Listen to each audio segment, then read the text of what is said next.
Assalamualaikum warahmatullahi wabarakatuh. Perkenalkan, nama saya Dani Saputra dengan NIM 19 13 60 60. Pada mata kuliah Geografi Bencana dan Mitigasi kali ini, saya akan membahas mengenai kebijakan sosialisasi bencana hidrometeorologi kekeringan pada wilayah kajian tanah datar Sumatera Barat. Yang dosen pengampu mata kuliah saya yaitu Profesor Dr. Dedi Hermon, SPD MP. Berikut adalah kajian hidrometeorologi kekeringan saya. Yang pertama yaitu apa itu bencana hidrometeorologi. Bencana hidrometeorologi disebabkan oleh rusaknya sistem dan siklus hidrogeologi sehingga mempengaruhi siklus hidrologi tersebut dan mempengaruhi kestabilan kondisi iklim dan cadangan air yang ada di permukaan bumi. Macam-macam bencana hidrometeorologi yaitu seperti cuaca curah hujan yang ekstrim, yang kedua yaitu kekeringan, yang ketiga yaitu banjir, dan yang keempat tsunami, dan yang kelima adalah puting beliung, serta masih banyak bencana yang lainnya. Selanjutnya kita akan membahas mengenai bencana meteorologi kekeringan. Yang pertama, apa itu yang dimaksud dengan kekeringan? Kekeringan adalah ketersediaan air yang jauh di bawah kebutuhan air, baik untuk kehidupan hidup, pertanian, kegiatan ekonomi, dan lingkungan. Selanjutnya yaitu klasifikasi kekeringan.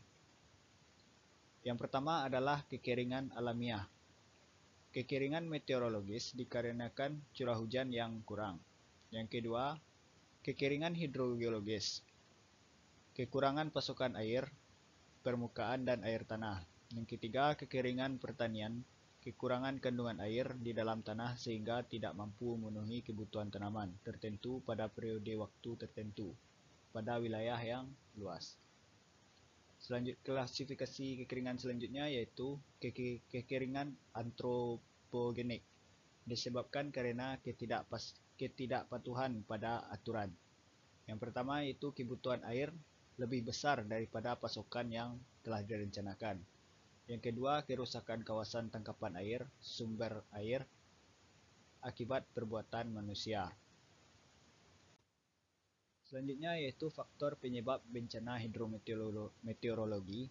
Yang pertama adalah kekeringan meteorologis, yang merupakan kekeringan yang disebabkan karena tingkat curah hujan pada suatu daerah yang berada di bawah normal. Yang kedua adalah kekeringan hidrogeologis. Kekeringan hidrogeologis terjadi ketika pasokan air tanah dan air permukaan yang berkurang. Yang ketiga adalah kekeringan agronomis.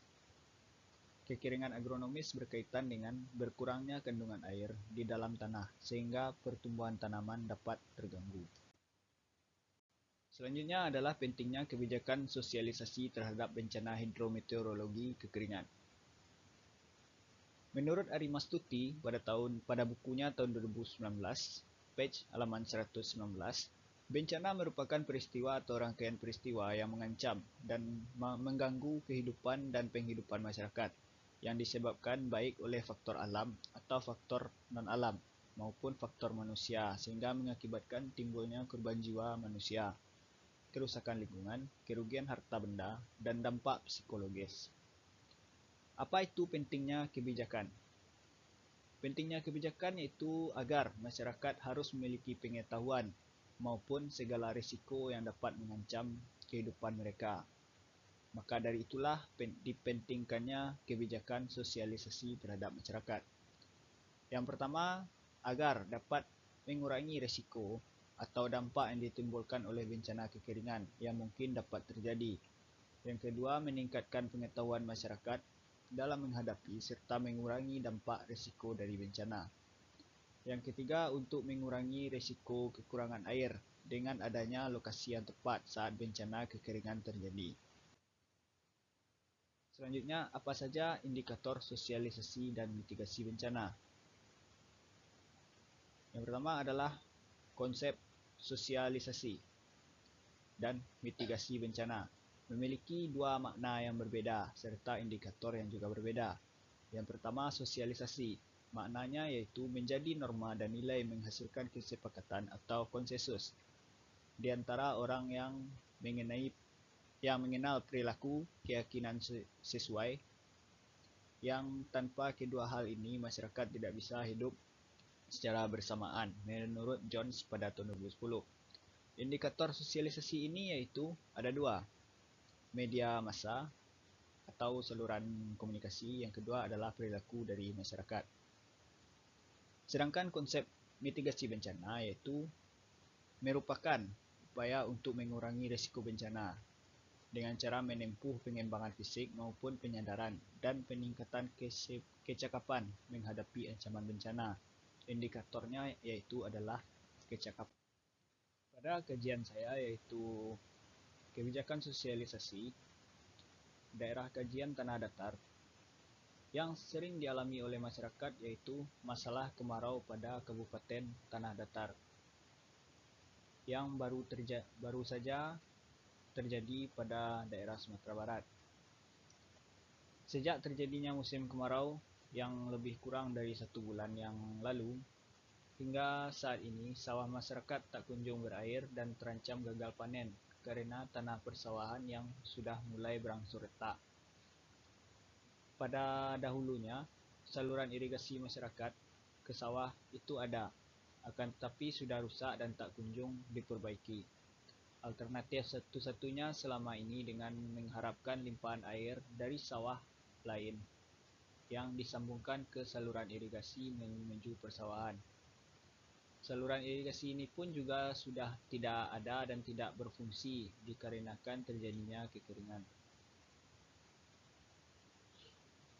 Maka dari statement tersebut, dampaknya adalah di sisi lain masyarakat di Jorong Kapuk Kutub Panjang Puncu itu terancam gagal panen karena kekeringan dan masih belum diperbaiki saluran irigasi yang rusak parah pasca dihantam air bah sekitar kurang lebih dari kurun 3 tahun yang lalu. Maka penanggulangan yang sangat dipentingkan yaitu dengan memperbaiki saluran irigasi serta menambah saluran drainase. Hal tersebut berguna untuk menanggulangi kemarau serta untuk mengantisipasi gagalnya panen pada persawahan masyarakat.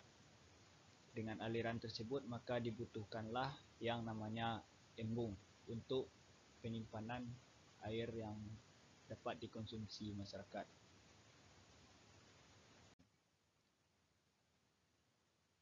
Mitigasi dan kebijakan sosialisasi bencana hidrometeorologi kekeringan. Upaya mitigasinya yaitu berupa penyusunan peraturan pemerintah tentang pengaturan sistem pengiriman data iklim dari daerah ke pusat pengolahan data. Selanjutnya adalah penyusunan perda untuk menetapkan skala prioritas penggunaan air dengan perhatikan historical right dan azas keadilan. Selanjutnya adalah pembentukan pokja dan posko kekeringan pada tingkat pusat dan daerah. Yang selanjutnya adalah penyediaan anggaran khusus untuk pengembangan atau perbaikan jaringan pengamatan iklim pada daerah-daerah yang sering mengalami rawan kekeringan. Selanjutnya adalah pengembangan atau perbaikan jaringan pengamatan iklim pada daerah rawan kekeringan. Dan yang terakhir adalah memberikan sistem reward atau punishment bagi masyarakat yang melakukan upaya konservasi dan rehabilitasi sumber daya air dan hutan atau lahan. Kebijakannya yaitu berupa masyarakat harus memiliki kesiapan yang baik dalam menghadapi bencana melalui pembelajaran yang diperoleh dari sosialisasi bencana kekeringan yang dilakukan secara berkesinambungan.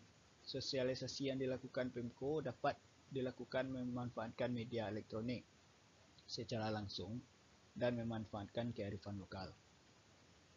Yang kedua adalah pelaksanaan sosialisasi yang dilakukan bersifat insidental, di mana program sosialisasi terhadap masyarakat akan rutin dilaksanakan apabila ada beberapa rangkaian ketidakstabilan pada iklim. Kebijakan sosialisasi yang pertama adalah planning kebijakan. Kebijakan sosialisasi dengan melakukan edukasi sadar bencana kekeringan dan kesiapsiagaan warga masyarakat dalam menanggulangi bencana kekeringan, yaitu tertulis pada Undang-Undang Republik Indonesia Nomor 24 Tahun 2007 tentang Penanggulangan Bencana, PP Nomor 21/2008 tentang penyelenggaraan penanggulangan bencana. Selanjutnya adalah Perwaku Nomor 25 Tahun 2011 tentang Protap Penanggulangan Bencana Kota Padang.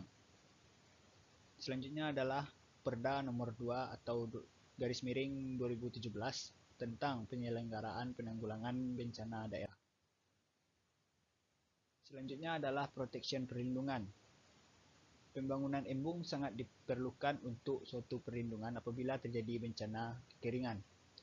Pembangunan embung difungsikan untuk menampung curah hujan yang tinggi secara maksimal pada musim penghujan, sehingga dapat menyuplai kebutuhan air pada musim kemarau untuk beragam kegiatan masyarakat. Infiltrasinya sangat berguna untuk mengurangi besarnya banjir dan erosi mengisi aliran sungai pada waktu musim kemarau, penyediaan air tanah untuk pertumbuhan tanaman dan sebagainya, pemasukan air.